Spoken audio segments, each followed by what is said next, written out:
All right, ladies and gentlemen, my name is Chris, and this is We Love Comics, and this is video number 2 of the 2 EGS comics I'm ready to send out to get graded. I did a previous video just a few minutes ago with my 4 PGX books, so if you haven't seen that, hopefully you'll check that one out as well after you finish watching this one. But like the PGX videos that I do, Tony, the owner of EGS, contacted me a couple of months ago and wanted me to do a similar deal with their company. And the same thing with PGX. I do not have any contract signed. I do not get paid by them. I am free to speak my mind, good, bad, or indifferent. So I share my experience. Remember, it's my experience. So whether you have a similar or different experience from any other company or every other thing, you know, I can't control what happens to you, only can control what happens to me, so keep that in mind.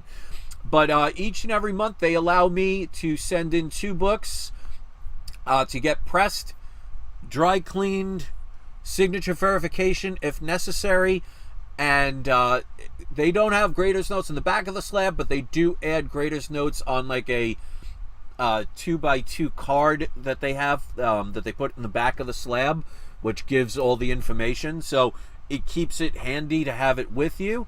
So definitely check them out if you have not ever used them before, and let's get into it.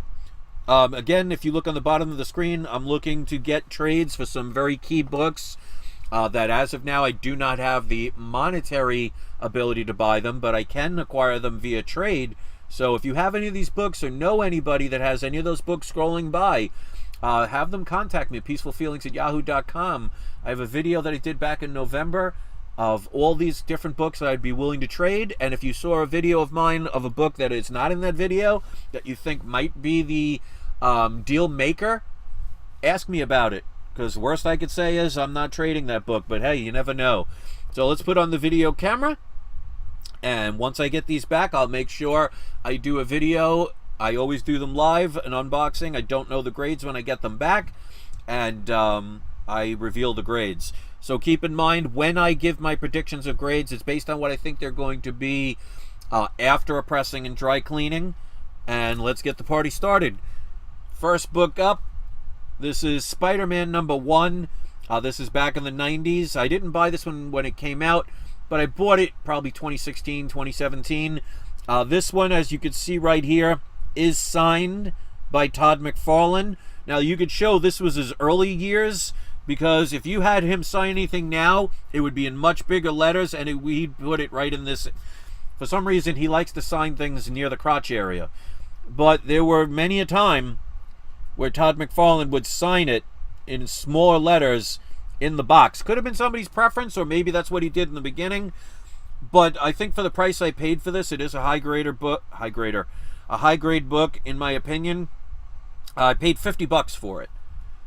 So it is signed by Todd McFarlane. I've actually gotten stuff from him signed myself in person, and I have many of his signatures. So obviously, with me not being the one that got it signed, I can't guarantee it 100%, but I'm 99.9% sure that is his legit signature. I have bought already graded books with not only that signature like that, but the same size in the same location. So for $50, I think it's worth it. It is a high grade book. I'm going to always predict high grade between a 9.4 and a 9.8, because you never know. There might be on page 17, there might be a little bend or something. When it comes to higher grade books, I'm not going to take them out to inspect them. So if I miss something like that, hey, that's what happens. But for a signed book, and EGS does in-house signature verification, for $50 you can't go wrong. All right, so for the second one is the other Amazing Spider-Man #1. Now this is the black version, which they could say is more rare, but you know, more rare in 90s standards means instead of 8 million, it had 7.5 million. That would be rare back in those days. Comic Book Grade says, why doesn't he sign the full Todd? I really think when he first started signing books, because I've seen earlier versions of his signatures like this, because this one also has Todd McFarlane's signature like that. So I think it was only back when when he first started, because like I said, I've bought graded versions of comics that were witnessed that had the same thing where he did that. So I think that might have been, people, they grow over the years, and I think later on when he got more popular, he signed things bigger. So like I said, if I went to see him now and he signed this, or I sent this for him to sign, he'd put it his big name, Todd McFarlane, that everybody knows, right around the crotch. But I'm sure, especially if you own one, if anybody else that sees this video has a version of this where he signed it in that way, put it in the comment section. So it is not a rare or uncommon thing. I just think that was back in the beginning. That's his style of his signature. But he changed it over the years. If you look at the signature, let's put a close-up. Where is it? I mean, that is Todd McFarlane's signature. It is legit. But that's what they did. But I paid $50 for that book as well. And again, especially with the black book, I'm still going to say a 9.4 to 9.8. Because when I bought this, I mean, the corners are nice and sharp. The edges are sharp. I don't see any color breaks at all. So when I bought this, and these are still in the original Mylars that they came in, so I haven't opened it. So there could be something on the back, and if it comes back a 8.0, because there were color breaks on the back that I missed, I'm going to be the first person to say I'm okay with that, because of the fact I didn't want to touch this book and potentially damage it. And then it could have been a 9.8, and then I ruined it. So I take a chance when it comes to higher grade books like that. But from what I can see, I really think these are going to come back high grade. But I want to at least give full disclosure when it comes to that. I'm not one of those people that's going to, say it's a high grade and not say I didn't check the back of the book. And then it comes back an 8.0, for example, and say, oh, how did that happen? Because most people don't want to be honest. So I like to be. If you appreciate that, hey, you can hit the thumbs up. So those 2 books are being sent along, well, not along with the 4 books from PGX, but I'll be going to the post office tomorrow to mail these out. And if you want to try EGS, by all means, go to their website and check them out. And, oh, I forgot to give the discount codes. And I'll do it also for the PGX here, but of course I'll do the EGS first, because I want to make sure not only am I getting a deal from them, and not only are they getting some free advertisement and hopefully some business, I want to make sure there are deals for you as well. With EGS, if you send 10 or more books and use the code WeLoveComics, you get 2 things. You get $5 off your first order, and you can get one of the books pressed for free. So make sure you mention both of those when you send in or do your invoice to make sure you get both of those discounts. So I apologize, I forgot. And with PGX, if you send 10 or more books and use the code WeLoveComics free press, they will press one of your books for free. So I apologize that I forgot to mention that. It's been a little while since I did one of those videos. And old age, I'll just blame it on that. So that's my story, and I'm sticking to it. If you want to say anything about the AI art, by all means, please do. And we're going to go with, since there are 4 people in the chat, we're going to give it to all 4 people. GT Key Comic, Pino or Pino, forgive me if I mispronounced it, Brian Norman, and Comic Books Galore. All 4 of you will be today's surprise subscriber shoutouts. Whether you're a subscriber or not is irrelevant. But if you want to hit subscribe if you haven't, that would be awesome of you. Basically what happens is, all you have to do is, if you have a YouTube video or YouTube channel, you could post a link in the comment section once this video uploads to either a specific video or to your channel itself. If you don't have a YouTube channel and you'd prefer to do a link to one of your social networks, maybe have somebody, check out your Instagram or your, Twitter/X account, perfectly fine. Or if you don't have that and you sell something on Amazon, Etsy, eBay, any of those places, and you want to do a link to something you sell, perfectly fine. I'll let you know. I'll let you decide which one that you want to do.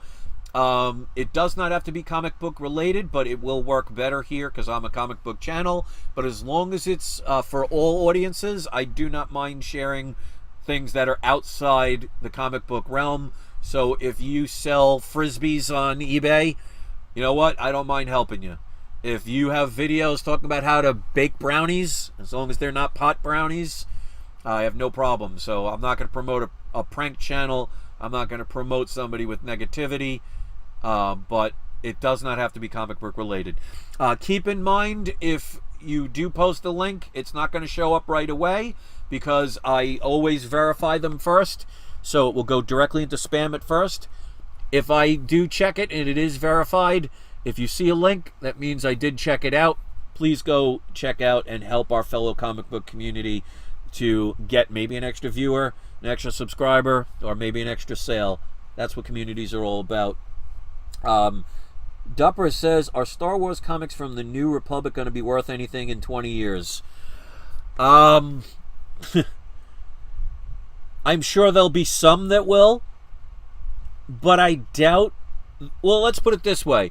Do I think any of these new characters are ever going to do better than Luke Skywalker, Han Solo, Chewbacca, R2-D2, C-3PO, Boba Fett, IG-88, any of those, Bosk?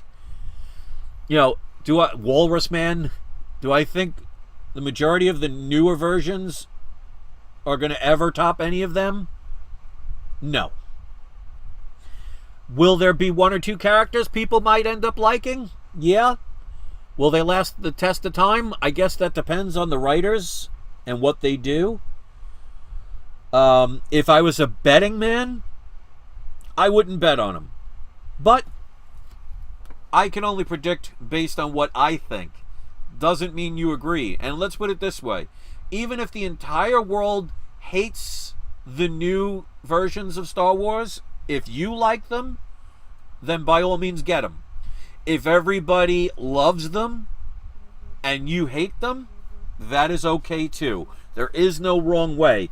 So I think 95% of the new Star Wars stuff will be forgotten within 5 to 10 years. It won't take 20. But I'm sure there'll be maybe something like Dr. Aphra and some other characters may hold up against, in the test of time. But I don't ever see them becoming A-list characters. I don't see them ever outdoing Yoda, Darth Vader, Stormtroopers, the old school stuff. Because like I said, without the old school stuff, there would be no new school stuff. And people eventually, and you can see it now, the tide is starting to turn. People are getting tired of somebody just taking somebody else's hard work, their own blood, sweat, and tears, and then just changing it by changing the gender or changing the sexual preference of the character or changing the color of the character, and then making them do everything wonderful with no room to grow.